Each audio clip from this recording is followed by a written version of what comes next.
Hello, everyone. So we continue with updates coming from China, where the Zimbabwe-China Business Forum kicked off yesterday. We had remarks from the ambassador of Zimbabwe to China. We also had remarks from the Minister of Foreign Affairs and International Trade, that is Dr. Frederick Shaba. Now, I am going to take you to what was spoken about by the Zimbabwe Investment and Development Agency and Ms. Silibazi Zochizwina, who happens to be the Chief Investment Promotion Officer, gave statistics on the number of Chinese companies that are registered under ZIDA, where she said that there are about 427 licensed Chinese investors or companies in Zimbabwe, of which 228 are in the mining sector, 95 in manufacturing, 57 in the service sector, 15 in construction, and the rest being shared between transportation, tourism, agriculture, motor assembly, and other sectors. Okay. And she also stated that in 2023, a total of $295 million was pumped in from the Chinese investors, okay, to date. All right. And also she said China remains the highest investment partner in the last 3 years. Now, I am going to leave you listening to what she said, everything that she spoke about when it comes to the investment projects that Chinese are doing in Zimbabwe currently. Until I come back again with more updates from several sectors that came out, to share their investment opportunities that they have, where the areas where they want to have investors chip in, everything I'm going to be sharing with you. Until I come back again, take care.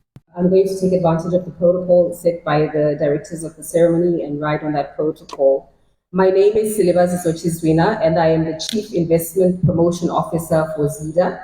And as the Minister has said, the Zimbabwe Investment and Development Agency was specifically established by the government of Zimbabwe to facilitate entry and implementation of investment projects in the country. I'm going to make this fast because obviously we have to catch up with time. So my main focus will be on allowing everyone in this room to understand the depth of investment by the Chinese business community, Chinese government agencies in the country, and to see the value of investing in Zimbabwe. At the present moment, in Zimbabwe, as the Minister has alluded to, we have 427 licensed Chinese investors or Chinese companies registered under ZIDA.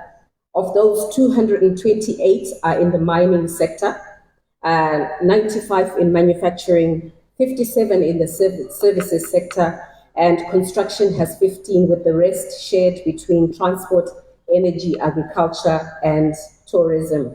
We also have a couple in the motor assembly sector. Okay. 72 of those licenses were issued in the last 3 months in Zimbabwe. So that shows you how much potential there is in our country.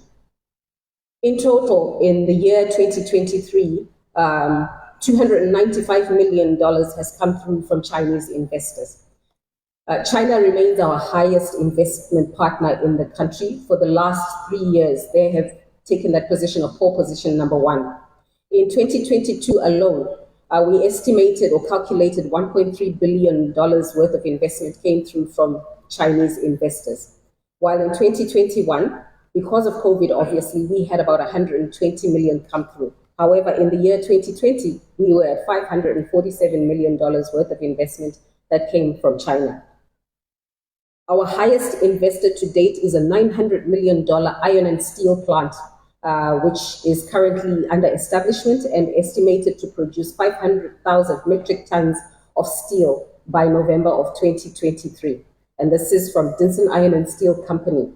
So $900 million coming through from one investment partner coming from China. And these go as low as our 20th investor at $18.2 million currently in the country. Most of it is in the mining sector or in the extraction sector. Why have I given you these figures? Our country has the potential to absorb a lot more investment in different sectors, all sectors of the economy. And I'll just focus on a few of them because of the time limitation. Our energy deficit currently sits at about 1.5 megawatts, which requires investment in transmission infrastructure, financing of our independent power producers, and financing of investment into renewable energy production through hydropower and solar power. And these are all areas that are currently government is pushing to have many more investors come on board. In addition, our agro production has a shortfall of about 55%, which we are slowly covering. The irrigation schemes that we are talking about, which the government has been working aggressively to establish through the development of river facilities or large water facilities like the Tubi Mukosi Dam, which is ready for anchor investors to come on board and establish irrigation schemes that the local community can then anchor on. We also have room for fertilizer production, dairy farm production, and horticultural production. Our cotton to clothing value chain is one which we are working aggressively to resuscitate in the country. We have a housing shortfall of approximately 1.2 million units across all sectors, from the low-end or affordable housing economy to the high-end real estate. Again, room for investors to come in and develop high-value estates or new construction technologies to come in for multi-story developments within this particular sector. Our infrastructure deficit also looks at about $30 billion worth of infrastructure that has been put under our national development strategy. So there's room for water and sewage reticulation and portable water supply development within the economy. Our road and rail upgrade has a 12,000 kilometer plan for upgrade of road and rail. And this includes our gravel to paved roads development and new roads and bridges infrastructure as well. Our health services have been estimated to require about $3 billion in investment over the next 5 to 10 years in order to bring in the level of medical supply or medical facilities to a level which allows our people to operate within first world facilities. And this includes capacity development or training of our local medical staff, hospital facilities upgrade and development, pharmaceutical production and facilities construction, but as well as medicinal cannabis developments, which we can share with you information on how we are doing medicinal cannabis growth within the country, and also the possibility of actual extraction of the medicinal cannabis oil within the country. In terms of our tourism, which I think our partners, the ZTA, will speak to specifically, our new hotel and conferencing facilities, we have room for close to 2,000 new hotel rooms that need to be developed in the country. The land and infrastructure is there in place. It just requires the relevant amount of investment into each particular aspect of the tourism sector. In addition, we are looking at increasing our entertainment facilities across the entire country.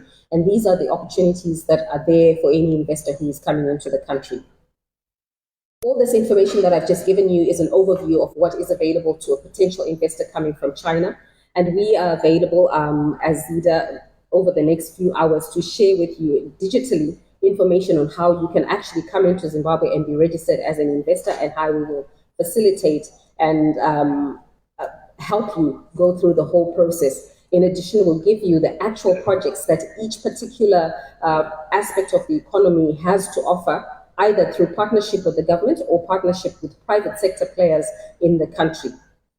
This information will be available from myself and one of my officers who is here with me today. And I hope that we will see a lot of you soon in Zimbabwe when we go back. Sheshe.